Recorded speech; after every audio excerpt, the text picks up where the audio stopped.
There is a name in Bắc Ninh. You do not speak after dark. The first widow who told me laid her palm over the lamp flame until the room smelled of hot oil, then whispered, Ngạ Quỷ, and looked toward the door as if hunger could hear. I walked the Red River Dyke Road in the 8th lunar month, when the paddies bent heavy and green under damp wind. Water buffalo stood half black in evening mist. From distant courtyards came the smell of banana leaf ash and rice porridge cooling in shallow bowls. Beyond Gia Lum, the path narrowed between graves raised above the flooded ground. Small shrine flags snapped once, then hung still. I heard bamboo knocking somewhere uphill. People there said the hungry dead moved most freely during the ghost month. When gates thinned and household smoke drifted low. In the Delta villages they called it Ngạ Quỷ, from the old Buddhist speech for a starving spirit. An elderly monk in Hun Yen also used Quỷ Doi, the hungry ghost. He tapped his begging bowl with one fingernail and said the oldest word carried a throat already burning. Farther south, near Hue, I heard Ma Doi from a woman who sold sesame cakes beside a temple wall. A scholar in Nam Dinh compared the being to preta from sutra readings brought through China. In each tongue, appetite survived the body and became its own punishment. The clearest account came from a ferryman's daughter in Yen Fu, who spoke of the year 1894, when cholera emptied 3 houses on her lane. Her father returned from the river after moonrise, smelling of wet rope and fish scales. He said something crouched beside the offerings. He had set down rice, salt, and a chipped bowl of thin porridge for wandering souls near the landing.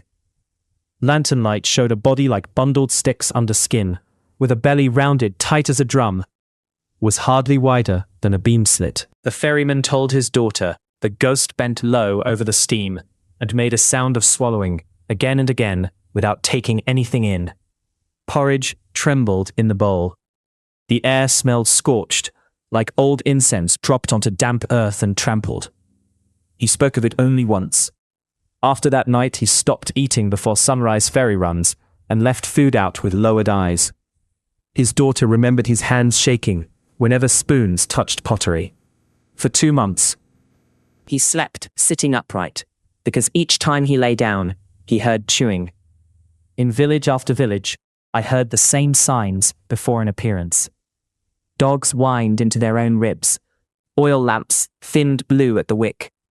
Cooked rice lost its sweetness and gave off a sour steam, as if it had stood 3 days, though the pot was fresh. They said Ngạ Quỷ seldom crossed a threshold invited by laughter. It waited near outdoor altars, crossroads, ferry posts, and the edge of market refuse. The figure was gaunt, the abdomen swollen, the neck fine as a reed. Hunger had reshaped the body into contradiction. One widow in Haijun told me the smallest sign was sound. A dry clicking came first, like fingernails touching an empty coconut shell.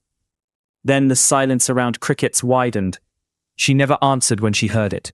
She tucked her grandchildren indoors and barred the woven gate. No one there pointed at unattended offerings. No one mocked a beggar's appetite. No one called a dead relative greedy near the ancestral shelf. More than one family told me the dangerous act was brushing leftover rice into the dirt before dawn. On the road toward Ninh, the ghost changed shape in the telling. Some saw a figure with a flaming throat, bright within the neck, like banked coals.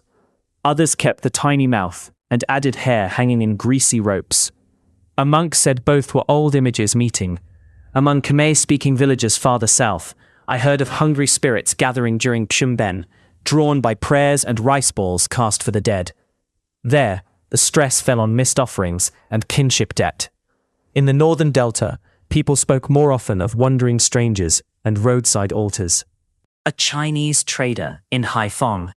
His family kept copies of Buddhist stories, compared Ngạ Quỷ with the hungry ghosts of Ulaanbaatar rites, and with older Chinese tales of starved revenants. He insisted the swollen belly mattered most.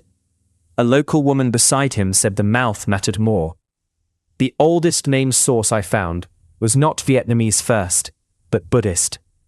In a temple chest near Bắc Giang, a monk showed me a worm-eaten vernacular rendering of sutra passages on hungry ghosts, kin to the preta. The pages smelled of mold, lamp soot, and old paste. For Vietnam itself, I heard references in temple talk rather than a meek single chronicle. An elderly caretaker mentioned Viet Dien U Linh Tup only to separate honored spirits from the famished dead outside proper worship. In his register margins, offerings for Ko Hon were marked each 7th month. What the road gave me was this. Every witness spoke first about food, then about the mouth, then about shame. I came to think people feared not a monster standing apart from them, but a need that remained after burial and could still kneel at the bowl. I left the delta with river mud dried white on my sandals, and one question kept under my tongue until now.